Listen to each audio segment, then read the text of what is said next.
Welcome, everybody. Wow, that always happens so quickly, and I never see it coming. We do this every week. It's hilarious.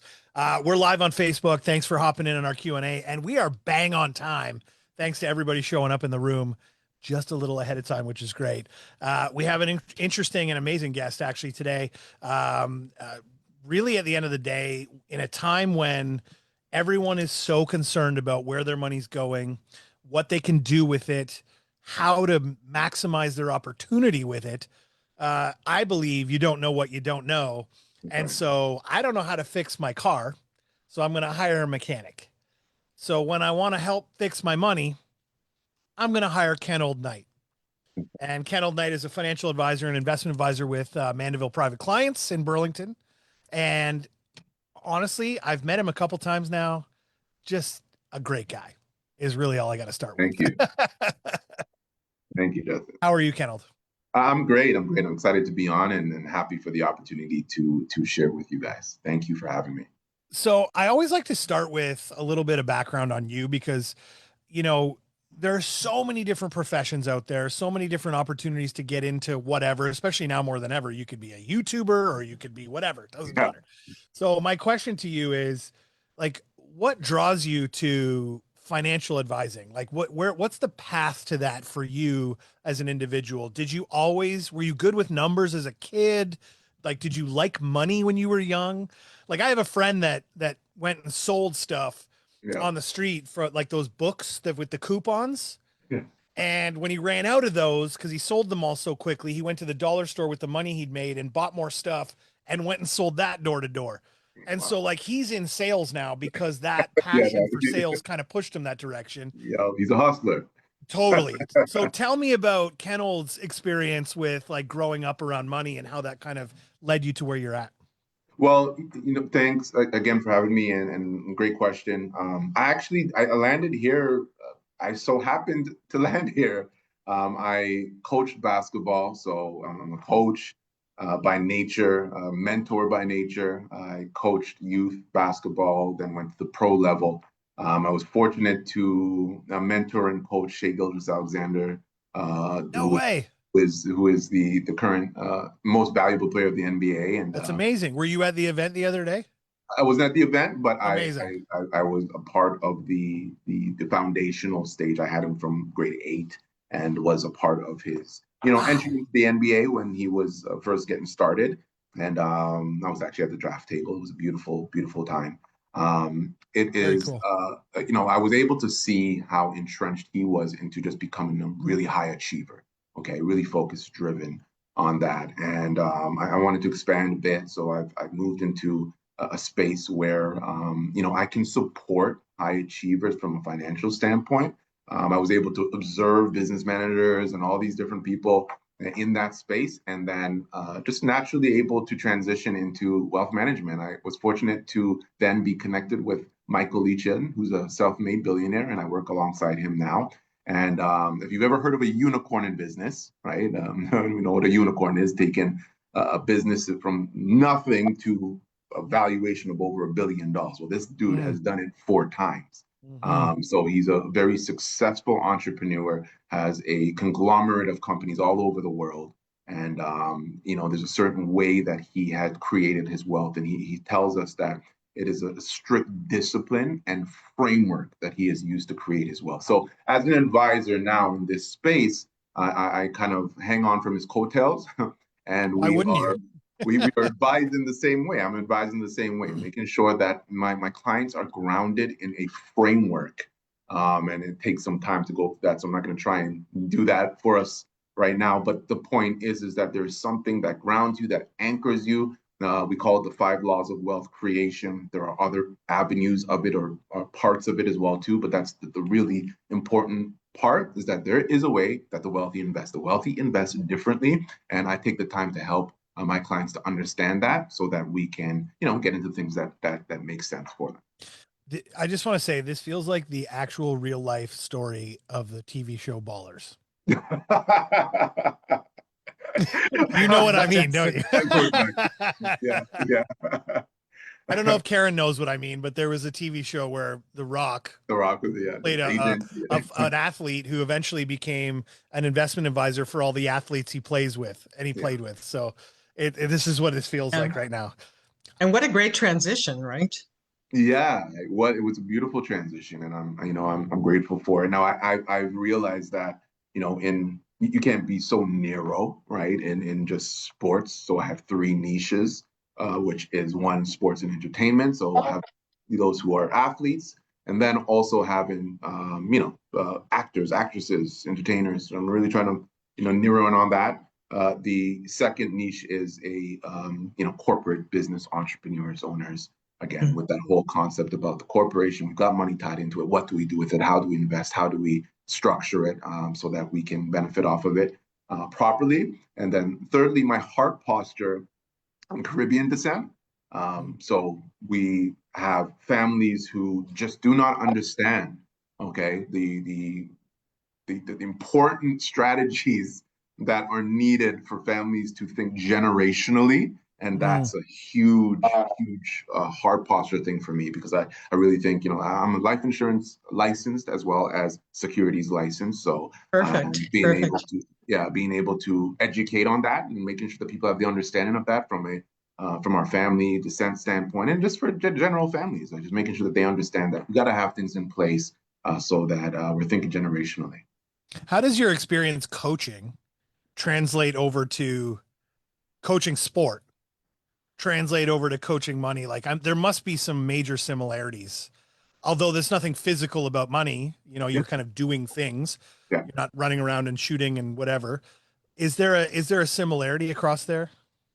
There absolutely is, and it's Karen, right? I got it right. Yes, Karen. Yes. Karen used the word transition, and it was a seamless transition because for me as a coach, um, I always saw the big picture.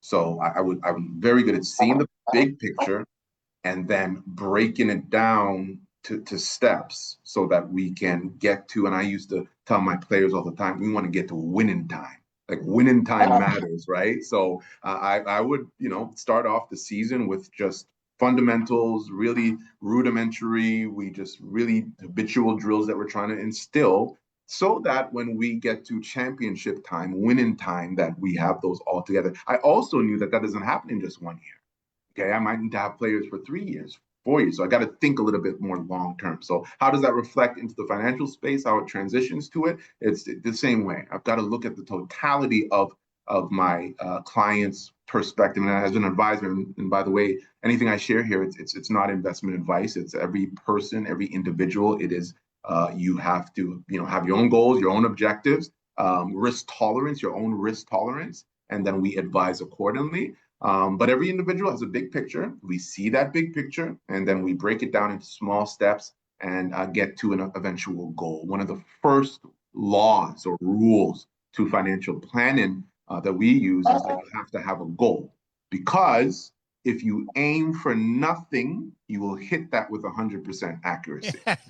You so, certainly so will. Well, I have a few questions, if that's okay, Justin. Go absolutely. for it. That's All we're right. here together. So, are your investments solely based on stocks or investing, or what is it based on? So, as an advisor, securities as a serial regulated advisor, I have access to. We're like a grocery shelf, right? So, of products, whether it's stocks, funds, alternative funds, private funds. There is a range of different things that we can get, and that is why it's all dependent on specific to the client and having an understanding of their objectives, their goals, and their risk tolerance, so that we can advise accordingly. But anything that's a security, I can sell it. Okay. Mhm. You talked a And little, sorry, I'm just going to say you did mention a little bit before we got on the call that you do focus on a couple of specific industries. And I wondered if you wanted to elaborate on that a little bit because there's some very interesting sort of conversations to have within the framework of those Oh yeah. things and the future of those things. Now I can get a little lengthy with some of them, so Listen, I don't want I'll to. shut you down if I think you're talking too Okay, much. Go for it. okay. So let me kind of tie in the framework first. So let me take a step back and just make sure that you have an understanding of what I'm trying to say. Okay, Sure. that there is a procedure to this. We are going to first, know who you are, find out what's suitable for you, know what your risk tolerance is. Okay, we've got to figure that out. Once we have that figured out, okay, well, now I'm going to approach you with what I call a framework understanding, right? Not just, hey, here's a stock, here's a vehicle, here's a mutual fund, no, we're not going to do that. What we're going to do, we're going to take some time to understand how wealth is created. Okay. That's what we're going to do first. We're going to find out how wealth is. I'm going to teach you how wealth is created. Because once you know how wealth is created, then my advice makes sense. But if you don't, then we're just guessing, we're just speculating. And I'm not a guesser or a speculator, I'm an advisor, right? Just having it. And Michael, he uses this phrase that you can distill invest into one word. That is understanding. And in real estate, it's the same thing. If you understand what you're doing, you're not guessing. You're not gambling. You're not speculating. You are just making an informed decision. And for us, it's this concept of long-term thinking. So the tagline for the former, so this company Mandeville was called Berkshire before, and it's a tag off of Warren Buffett, okay, because that is the role model that Michael used to create this thesis or to create this understanding, okay. And the tagline was this: we buy, we hold, and we prosper. Buy, hold, and prosper. And that was entrenched in this framework of wealth creation. So the first part of it is this: you want to predict, you want to plan, and you want to persevere. It's called the 3 Ps. That's what Michael has coined. It is the first element of it. If you think of any wealthy person in the world, you think of Elon Musk, you think of Bill Gates, you think of people who are renowned and known to be wealthy anyway. They've done those 3 things. They've predicted, they've planned, and they've persevered.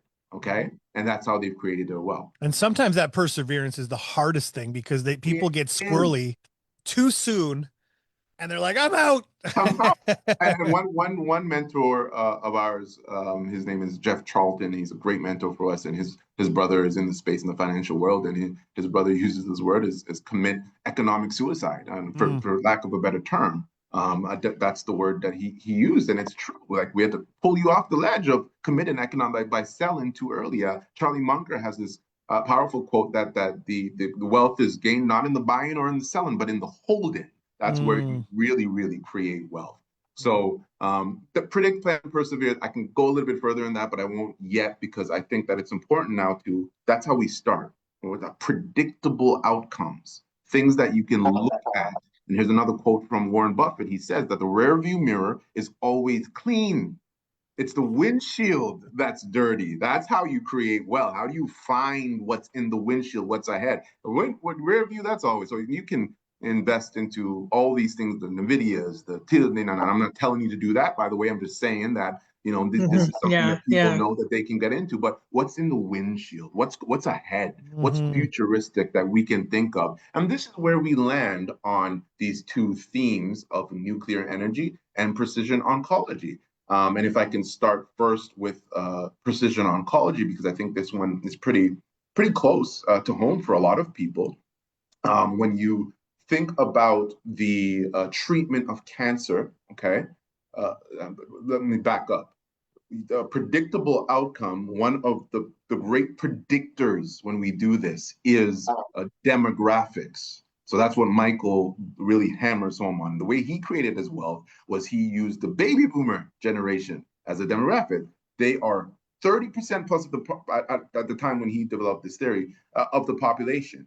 And whatever they do, that's what happens in the economy. That the economy moves as the baby boomer generation moved. They were big spenders in the 70s and the 80s. He predicted that they were going to become big savers.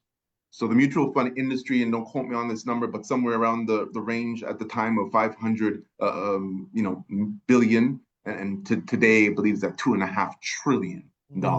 Exponential growth. And what he predicted is that the baby boomer was going to be a big shift of that, which they were. So that's how he created as well. That was the P, the first P. The second P was to plan for that. So what he did was create a vehicle, aggregation vehicle, where all the wealth management companies were in a fund. So it's concentrated in financials, but not any type of financials like banks but wealth management companies, because mutual funds were going to start growing, which they did at business peak. That was $16 billion. Wow. Okay, that's a business peak. So okay, what are those baby boomers doing today? Because that's what happened then. What are the babies doing today? Well, they're trying to live longer, health. Am I right? Yes. 60 to 75, longer and healthier lives. That's what they're trying to do. Yeah. So, Yeah. boom, healthcare, right? That healthcare is going to be a big boom. We are on the cusp of a healthcare boom at this time because the baby boom generation is pouring money into that. But it's not just about a broad healthcare. Where's the bullseye? Where can we zero in on? Unfortunately, the older you get is the more likely you are to have cancer. Sorry, excuse me. So if that's the case, then that means that oncology is going to be a big area, a big boom, because there's going to be much more people, unfortunately, that are impacted by cancer. Well, how has cancer been treated for the last 100 years? You guys mind to tell me what you know? Uh, uh, chemo, Chemo, radiation, surgery. and surgery. That's Yeah. it. Yeah. Chemo, Yeah. radiation, and surgery. And unfortunately, those modalities, those treatments, they are so, it's like a blowtorch to your body to Right. try and get rid of the cancer. So it was ripe. The industry was ripe for disruption, ripe to be disrupted. 100 years, that's how it's been treated. So it's been disrupted by what we call precision oncology, which is targeted radio nuclide therapy, TRT. The industry is called radio pharmaceuticals. Okay. And the medicine is called, it's called a medical isotope, which is like a small nuclear, for lack of a better word, bomb. Okay. And the way that it works, the very, layman terms explanation is that they take a scan of the body, blow up, or light up, sorry, the cancer on where it is, take an image of it, create what we call these agents that can go into the body, and then blow up the cancer right at the spot. Because the cancers that are being treated right now with this method, TRT, is a prostate cancer, endopancreatic cancers, and brain tumors, because they give off antigens and we can see them. So because we can see them, we can treat them. And we create these vehicles that have these isotopes that it only attaches to the cancer, and it blows the cancer up right at the spot. Very Right. powerful theme, and it does not destroy the whole body. So you can see how, and we're in the early stages of this still. All right, there's still some of the therapy still in trials, but it's evolving, it's growing, and it's powerful. So the predictable outcome, just to be clear, is that, hey, oncology is going to be a big boom for the big baby boom generation. So from a financial standpoint, not only are we want to think doing well for ourselves, right? But we're doing good for the world, and I was just that's going to say, by investing, it's not selling out or being cheap or trying to take advantage. You're literally funding the opportunity to create more of this research and more of this cool technology that will help save people. doing good by society. That is the type that Everybody wins. that is the mantra, Michael's mantra. I can't say it in Latin. I always forget prosperity cum caricate, something to that effect. But it's prosperity with care. Okay, Right. doing well by doing good, and that is where precision oncology I love that. lands. I love Now, that. again, this is. I'm not saying go invest into it.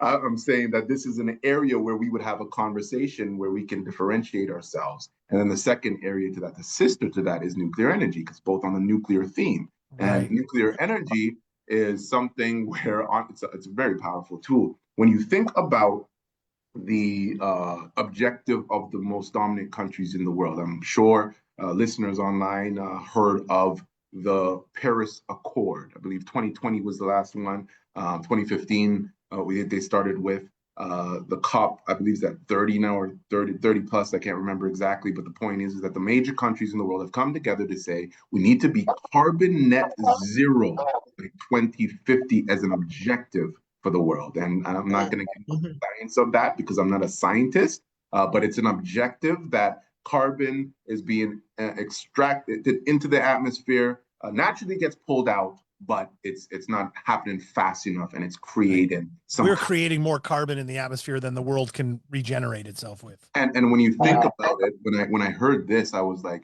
if you put this in perspective, and this is a good nugget for people who are listening, like just think about it. Whether you believe in the years million, that the Earth is millions years old, that is actually, it's however years old that it is, right? In the last 1,000 years or the 2,000 years, humanity has I'm going to say grown, evolutionalized, innovative at a rate that is beyond the ability for our Earth to be able to handle, because we never took that into, right? So that just, because if you think about it, millions of years before, we didn't have humanity doing all of this. So now that it is, you can see why there needs to be a change. Millions of years ago, the innovation was I can take this stone and crack it on top of this thing and it would break open. And that's it. Like, that's all I knew. Okay. So when you put that in perspective, right, it makes sense that something is happening. Now, forget the science, not the science, but just get into all the weeds of that, because that can be sometimes a conversation that doesn't need to be what it is. So when we look at the fact that fossil fuels are finite, whether they are finite, that at some point, whether it is a million years from now or whatever, it is finite.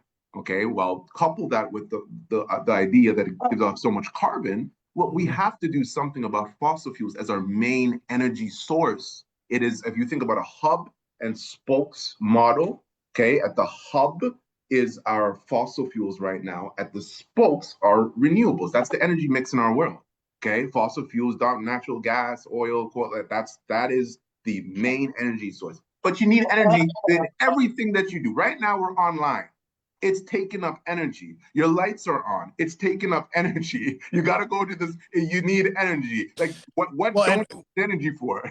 And all these countries are talking about energy dependencies and things like that, right? And how with Donald Trump and these tariffs and things going on, China trying to create an independent energy source for themselves, and it's very interesting, the dynamic of all that. Every part of our lives, energy is intertwined into it. That's a fact. Yeah. So if that's the case, then we have to do something about the hub, and because fossil fuels are great, they have they're always on, they're high energy dense, they give off heat, they do this, they do that, right? They're scalable, right?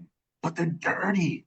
They're just dirty. They're dirty vehicles. They're putting off too much carbon. So for us to be able to get to this objective, we have to supplant that fossil fuel with something that is high energy dense, scalable, and always on. And the only thing known to mankind today that can actually do that is called nuclear fission, which is just a constant reaction that is happening over and over again. So nuclear fission is the area that when I say nuclear, people think, oh, nuclear, big, like that's, I don't want to get into that. That's for listeners, I want you to hear this. If you live in Ontario, you can Google this if you want to, okay, to fact check me, but go Google this.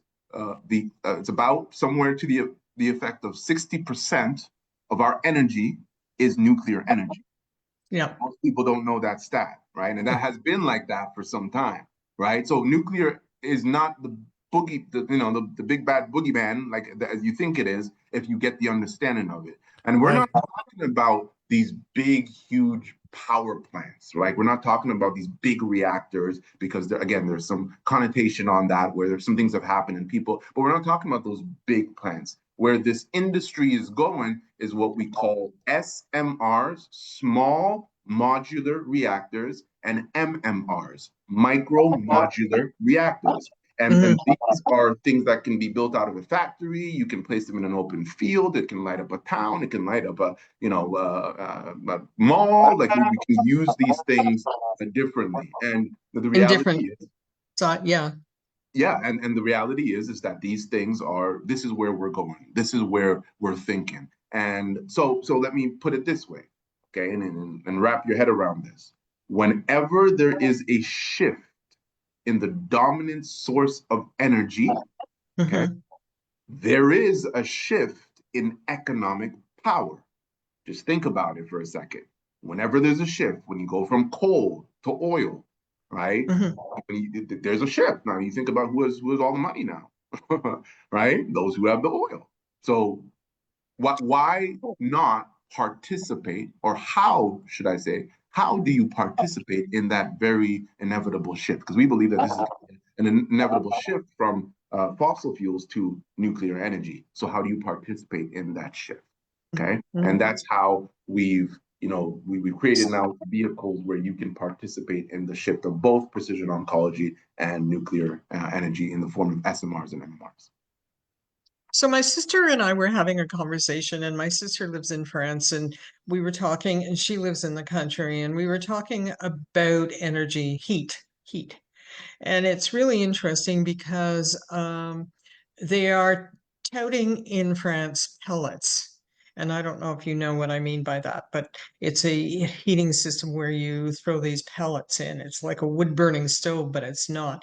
So, and I said to her, what is the whole point of that? And she's an absolute, uh, you know, she reads constantly, and she's always on the news, and she's older, but the issue is that she has the knowledge that she can't quite understand why each country has their different beliefs in energy. Yeah. So, and you're so right, Kenold. I think what's happening here is that each country is so. Here's a very good, for instance. So um, uh, Carney gets in and he takes the carbon tax off. Yeah. So I drive to Quebec, to my house in Quebec, and he hasn't taken the carbon tax off. Mhm. So I said to a few, because I live in an area where there's a lot of high political people who have retired. Yeah. And so we were sitting and talking about this, and he said, well, Legault wants to promote electric because of the fact that that's the future. Cleaner, yeah. So it's interesting how everybody has their leaders, should I say, that promote different areas of energy. And So, and I think, go ahead. Go so I ahead. just wanted to interject the reason why we believe so strongly in nuclear energy, though, because even for the other, so what we're saying is because a solar energy, wind Yeah. energy, hydro energy, any of those other energies legs that you want to go off of other than fossil fuels, all of those would need another hub. They would need another source for it to run, Right. Yeah. correct? Yeah. Right? Nuclear energy is the only thing that can be sustained on its own. That's the only other than fossil fuels. So Yeah. because of that, whether you take a stop, when I'm going to use this word stopgap to get there, whether you transition slightly from this to that, that you're always gonna need another source to fuel that until you Mm, get Yeah. to something that, you're and right. that's why from a plan and persevere standpoint, this is inevitable. At some point, you got to come here. So why not Mhm. just get there? Why not just be early in that? Whether you are trying to be involved in other energy spaces, that's okay too. My point Mhm. is that this to us, this is inevitable. Do you think you'll ever get globally everybody to agree? I mean, I'm not a politician, And and one that's thing. and that's and that's the key. And I'm going to go back to something else. It's funny because I never thought about I never on a daily basis. Like I watched the mutual funds and stock market and everything else because I do play it. And I never thought about health. And I think what happens to all of us as the general public, Mhm. that we are so engrossed in the media and the stocks that they're throwing out to us, Tesla, this one, and we're sitting, and you mentioned one, Navita, right? And Nvidia, yeah. or whatever it's called. And it's funny because everybody focuses in on those ones that they see constantly in the media or online, right? But they never think of the ones that are everyday use, like like cancer, and what else can we do here, And so If it's I interesting. if I can just say though, and I agree with you, but I would say that I'll hopefully this is helpful to the listener. You're right on a general standpoint that the masses are hearing something. However, I'm going to be honest with you, there are a select amount of people who Yeah, do think differently, okay, yeah. and get involved. And this is why Mandeville has created this is our differentiator in the industry because Ah, we see that. We see that the masses get it a certain way. But wealth yeah. is not created that way, right? When you get into something that's already established, the wealth has already been created in essence, if you think about it. But if you can find what's in the windshield, going back to that analogy, if you can find what's in the windshield, how do you get there? Well, you have to have the understanding. Okay, you got to use predictable outcomes. You got to Yeah, yeah. persevere to those outcomes, right? Plan for them. That is what you've got to do to be able to differentiate your space. So to your point, yes, absolutely. Mutual funds, I'll use that for example. And I'm not against mutual funds. My point, because again, I'm not against anything or for anything. I'm just, I'm an advisor. So I just advise you according to your objectives and your goals. But if you look at a typical mutual fund, okay, and let me do this first. I hope it'll take a couple minutes to do this, but I want you both to think of the wealthiest person that you know anywhere in the world. Okay, this person would have had to create their wealth, not married into it, not inherited it, not the won the lottery, but actually created their wealth. Okay, Mhm. I'm going to have that person locked in. I'm going to describe for you 5 things that that person did, okay, consciously or subconsciously to create his or her wealth. Okay. What's the likelihood that you think I get 5 out of 5? I And two think you different, you probably guys are going to don't get say. 5 for 5 because you already know the answers to this stuff. Well, I might be wrong. So because I'm not perfect, I could be wrong. If I'm wrong, I'm We're wrong. asking you the questions, not. Well, this is where But I my want to hear I want to hear the 5 ways, because Yes. I want to be wealthy tomorrow. well, it's in the waiting. Okay, it's in the waiting. That's where the wealth is created. Okay, that person that you're both thinking of, you guys, you haven't told me who it is, and you have 2 different people, probably. Okay, that person would have created his or her wealth by owning a few high quality businesses, not too many. You don't know them for a lot of businesses. You may know them for one or into one area. Yes or no? Mm, you're right. Um, yeah. Yes. Yeah, I would say yes. Yeah. Number 2, that person would have thoroughly understood their business. If you're going to ask them about their business, they know the in and out of it. If it's a few of them, they know everything about it. They know the industry up and down. They know their margins. They know it all because they're entrenched in the understanding of their business. Yes? Yep. Okay. Yes. That person would have created their wealth by making sure that their business or businesses, few businesses, are domiciled in long-term growth industries, not short-term, not trends, long-term growth industries. Okay, for years. Okay, that's going to. I mean, let's take for example Coca-Cola as a company. Mm-hmm. Is that ever going to stop? Let's take into example Hanes underwear. Mm-hmm. Okay, is there anybody going to ever stop wearing underwear? No, it's a strong long-term growth industry because people are always going to need those things. All right, so that's 3. 4, that person you're thinking of would have used other people's money prudently, so they would have gotten a loan from a bank or some kind of financial institution. They would have gotten investors involved in their business to be able to scale their business, to grow their business, and done that prudently so that they, actually grow their business. No, the business doesn't survive. Okay. So Yeah. that's, yeah. Okay.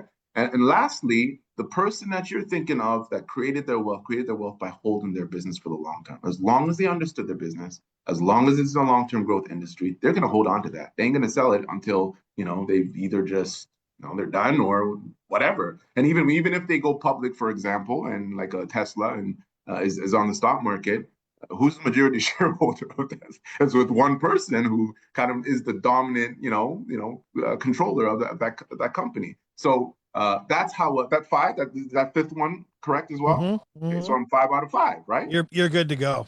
So if that is how wealth is created, why not do the same? That's the framework that we use to advise in helping our clients to create wealth. So when I said about a mutual fund, and this is just for education. This is not dissing a mutual fund. This is not. I'm just trying to show you a differentiator on how we think as how the wealthy think compared to how we think. Well, not we, but just how the industry is at times. The industry is dysfunctional because when you think about a typical mutual fund, right? They have how many companies in there? Thousands, some of them. Yeah. Thousands of companies. So from rule number one or law number one, that's a fail. It's over diversified, right? And over diversified, Warren Buffett said it a little bit more sharper than I would, but his point is that diversification is for the ignorant. If you don't understand, and you have to diversify because you just don't understand. But I wouldn't say it as strongly as that. But the point is that fails law number one. It's too broad. It's horizontal. It's too horizontal. All right, a mutual fund. When you think about the understanding, what's the likelihood that a portfolio manager is going to understand 1,000 companies? I doubt it. They might be able to advise you on one or two of the companies that you own. But and yeah, exactly. And you just don't know which one is going to go up or down or in between. That's right, because they're just guessing. So one pulls one down, and then it pulls the fund down, and then it's not a very good investment in my eyes. It's broad, and now what I would say for that is that it's everybody's different. So we're all unique. There's some people who just won't want to get the understanding. So a vehicle like that is safe. It's broad, it's safe, it allows the diversification. They're going to get your gain. The stock market does 7 to 10% year over year. You're going to be able to get in somewhere with that. You might outperform it a little bit if the portfolio manager is really good. But again, this is thousands of companies, hundreds of companies, thousands of companies in here. It doesn't pass rule number 2. Rule number 3, in terms of long-term growth industries, how likely are all those companies are in there? And when we think about the prudent use of money, the CFOs in all those hundreds of companies, thousands of companies, what's the likelihood that all CFOs are prudently using money in those companies? And they're turning over those.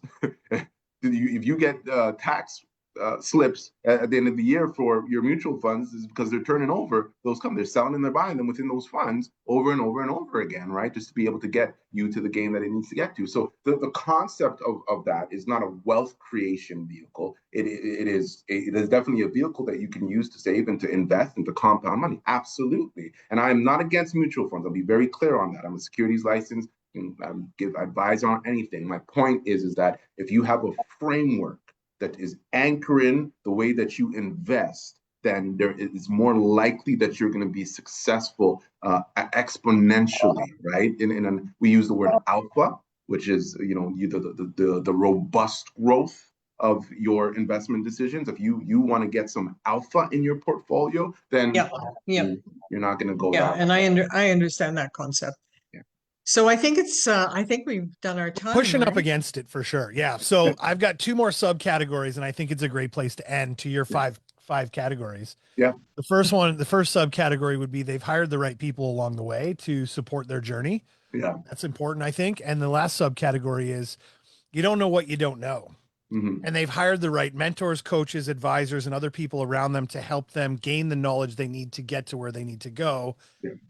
Which brings me full circle to Kenold and saying that finding someone like a basketball player's zone of genius is this, and boxing out and the things they got to do. Right. They don't need to be thinking about numbers and mutual funds and companies and things like that. They need to be focusing on the thing that makes them the most money off the hop and building the wealth separately through Kenold.